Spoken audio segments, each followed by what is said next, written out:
Hola, ¿qué tal? Muy buenos días tengan todos ustedes. Me da mucho gusto saludarlos. El día de hoy, en esta ocasión, me acompaña el psicólogo Aarón Díaz, con quien vamos a conversar sobre el tema, cómo influye la cultura de la productividad en el campo. Pero Aarón, antes de comenzar, antes de entrar en este tema tan interesante, buenos días, ¿cómo te encuentras? Muy bien, Olmo, muchas gracias. ¿Y tú qué tal? Todo bien, todo excelente por acá en este día feriado, pues los dos estamos aquí trabajando un rato. Sí, sí, es correcto. Perfecto. Oye, Aaron, pues entonces para hablar sobre un tema de cultura de la productividad en el campo, me gustaría comenzar preguntándote desde tu perspectiva, desde tu formación, ¿cómo definirías la cultura de la productividad en el campo y cuáles son los elementos que la conformarían? Ok, Olmo. Pues bueno, la cultura de la productividad tiene que ver con un balance entre el enfoque hacia las personas, a los procesos, a los resultados, también en conjunto con lo que tiene que ver con el medio ambiente, la naturaleza y la innovación. Es un mix de todos esos elementos unidos, no sesgados ni separados, porque hay ranchos que funcionan de formas separadas, con dos o tres culturas ahí antagónicas, pero debe ser la unión de todo esto. Además de, pues, la parte de la responsabilidad social ya apunta hacia tener esa visión y que en la agroindustria no se puede pasar ahora sí que desapercibido. Y pues siempre se tiene que tener un claro propósito hacia dónde va la empresa, que conecte a todos los implicados, que atraiga y que sobre todo les haga sentido en sus vidas. Y bueno, ¿cuáles son esos elementos? Pues primero, pues se tiene que tener mucha claridad hacia dónde se va, con un sencillo forma de explicarlo, teniendo ahora sí que no metas personales en la empresa, sino metas que unan a todos, que sea algo común, algo que atraiga para que digas, sabes que yo quiero ser parte de este proyecto para poder meter mi mano y decir, contribuir en ese grande visión que se tiene como empresa. Y bueno, voy a poner un ejemplo para esto. Vamos a suponer que un empresario diga que él quiere ser ahora sí que tener una huerta para ser millonario. Bueno, si alguien lo escucha, pues a lo mejor no conecta, a lo mejor va a decir, pues es una meta personal. No es que sea ni bueno ni malo, pero como que no me hace sentido. Pero sin en cambio, digo, voy a poner un ejemplo que no es que sea el adecuado, porque va a cambiar dependiendo de la industria o dependiendo del cultivo o del productor. Pero este otro ejemplo pudiera ser de lo mismo, de tengo una huerta para ser millonario, puede ser, por ejemplo, tengo una huerta para aumentar la productividad en la sociedad, en la naturaleza y darle prosperidad a la empresa en conjunto, ¿no?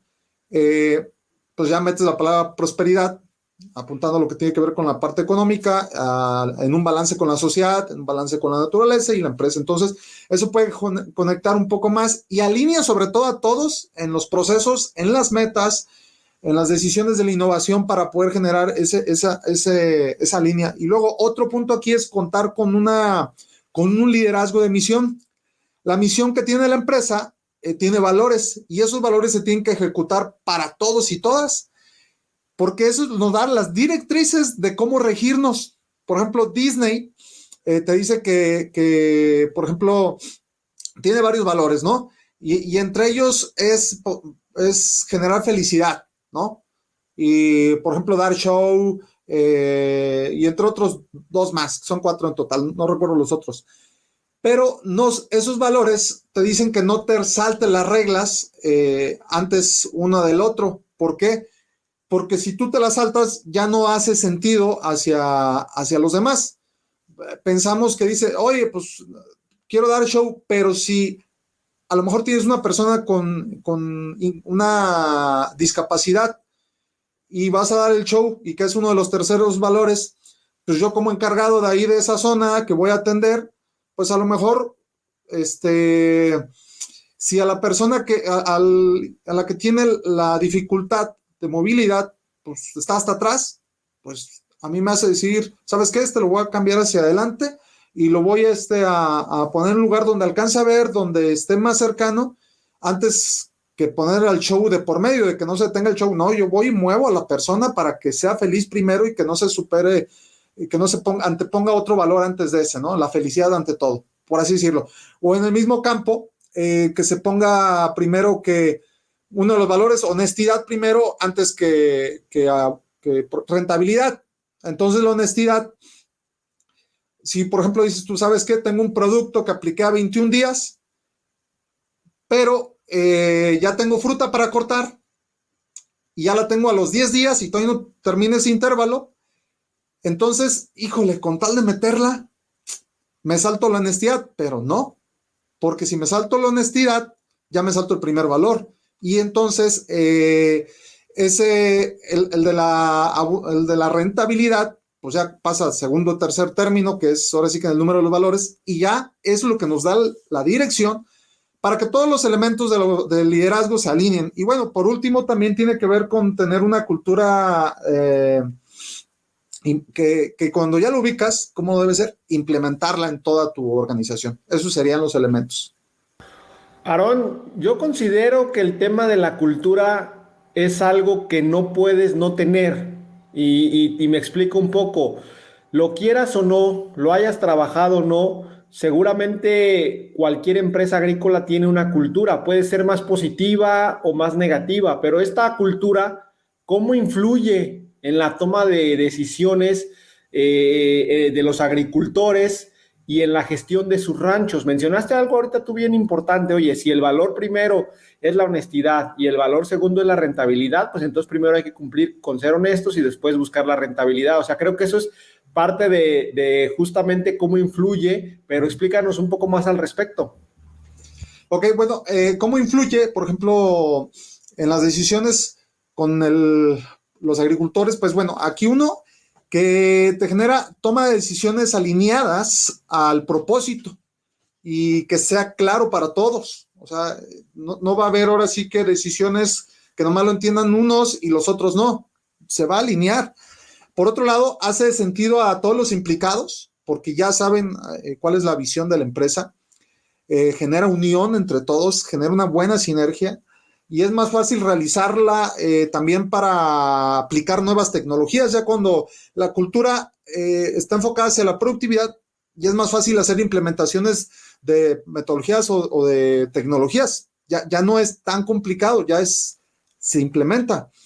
Por otro lado, atrae a la gente correcta de acuerdo a la visión que tú estás planteando, porque pues si bien esto genera como un tipo de imán o de emisión que va generando, ahora sí que como los equipos de fútbol, te identificas con uno u otro equipo por algo, porque le va al compadre, porque lo escuchaste, por los colores, por lo que simboliza, etcétera, pero te alineas, entonces atrae a la gente correcta, también va facilitando y también facilita lograr los resultados con menos costo, con mayor rapidez y sobre todo también con mayores ganancias. Y esto pues nos va ayudando a los productores, a todos los agricultores. Y bueno, y en la gestión de los ranchos les ayuda en otro sentido a facilitar los cambios, ya sin importar que esté el productor, facilita los cambios de cualquier implementación. También todos lo van a entender hacia dónde van y hacia dónde vamos, todos en general, y permite que las mejoras de las metodologías, las implementaciones, como lo dije, ya no es tan complicado y pues bueno, da esa identificación y da autonomía hacia todos los implicados. Ya es más fácil que todos tomen una decisión porque saben cuáles son esos valores rectores. Además, no deben ser muchos valores, son pocos nada más los que los definen y todos tienen claros el norte, ¿no? Entonces, eso va ayudando. Y bien, como dijiste, todos los ranchos tienen una cultura, todos. Y además no es una cultura pura, es un conjunto de rasgos diferentes de cultura, pero es como, no sé si recuerdas los videojuegos donde escogías anteriormente los jugadores de fútbol. Digo, los equipos que te decían más velocidad, menos velocidad, más fuerza, etcétera. Haz de cuenta que así están las culturas de los ranchos. Tienen más o menos de alguno que otro rasgo y les impacta de una u otra manera. Platicar sobre este tema me resulta muy interesante, Aaron, porque yo en campo en muchas ocasiones he visto o he escuchado agricultores quejándose de su gente, de que a lo mejor no tienen estas cualidades que el agricultor esperaría, pero aquí me llama la atención porque al final, si un agricultor en su rancho tiene gente que está llegando, que no está cubriendo el perfil, que no está cubriendo con la cultura del rancho, es porque hay ahí algo que está deteniendo a mejorar la cultura en el propio rancho, ¿no? Y por eso están atrayendo esas personas. En este sentido, me gustaría preguntarte, un agricultor o alguien encargado de una empresa de producción agrícola, ¿cómo puede promover una mejor cultura en su empresa, en especial una cultura enfocada a la productividad? ¿Qué estrategias son efectivas para atraer, como tú bien dijiste, a la gente correcta? Ok, Olmo. Bueno, pues aquí es primero sabiendo en qué tipo de cultura está la empresa, con sus mayores o menores rasgos, y saber cuáles son sus implicaciones. Primero, pues tienes que saber dónde estás estacionado, ¿no? Es como cuando vas a plantar un cultivo, pues qué tipo de suelo es, ¿no? Es más, y qué características ocupa tu tipo de suelo. O sea, tienes que saber dónde estás sentado antes de hacer las acciones. Pues igual, qué cultura tienes y eso qué te da, ¿no? O sea, qué te está otorgando. Y por otro lado es llevar la cultura que tienes a la cultura deseada en el aumento de la productividad. Y para poderla llevar, pues es un tema de conocimiento y conciencia, de saber dónde estás y hacia dónde vas. Y luego sería aplicar la cultura a toda la empresa. Y bueno, ¿cuáles serían esas estrategias? Pues bueno, sería implementarla, metodologías que ya existen enfocadas hacia el aumento de la productividad, ubicar esas metodologías que ya existen para implementarlas. Luego sería, con la ayuda de un equipo, buscar un equipo que ya sepa cómo lograrlo, cómo implementarlo, que te acompañe, que te asesore, para que te pueda llevar hacia donde tú quieres sin complicaciones. Es lo que se hace, por ejemplo, en cambio, el productor contrata, busca la tierra, etcétera, pero contrata un equipo de personas, por ejemplo, un equipo agronómico que te dice, oye, mira, necesitamos tales características de suelo, te ayudamos a encontrarlo, te ayudamos a entenderlo, etcétera. Pues ese es ese equipo que te ayuda a hacer ese cambio de cultura también para poder tener los resultados esperados. Y por último, también buscar plataformas que te ayuden a poder llevar toda la operación de la empresa, plataformas que tengan que ver con ese enfoque de cultura. ¿Por qué? Porque así como se crean ranchos que tienen que ver con las características agronómicas que se encuentran en campo, las plataformas digitales que existen también son creadas en base a una cultura. El problema está en qué tipo de cultura está sentada la plataforma. Entonces, hay que encontrar plataformas que te acompañen en ese momento para poder llegar a ese resultado esperado que tú tienes ahora sí que como la visión como empresario. Serían esos los elementos, Olmo. Bastante interesante, Aarón. Pues justamente hablaste de un cambio de cultura en las empresas agrícolas. Tú te dedicas a este tema. Por aquí abajo en la descripción del video vamos a poner el enlace a tu página web. Aarón, muchísimas gracias por platicar con nosotros el día de hoy sobre cómo influye la cultura de la productividad en el campo. Entiendo que son temas extremadamente complejos o digamos que puede uno platicar durante más tiempo al respecto, pero creo que con estas pláticas iniciales nos das una idea de qué es lo que se debe mejorar. Pues muchas gracias a ti, Olmo. Y pues seguimos en contacto. Un saludo a todos y todas. Claro que sí, seguimos en contacto.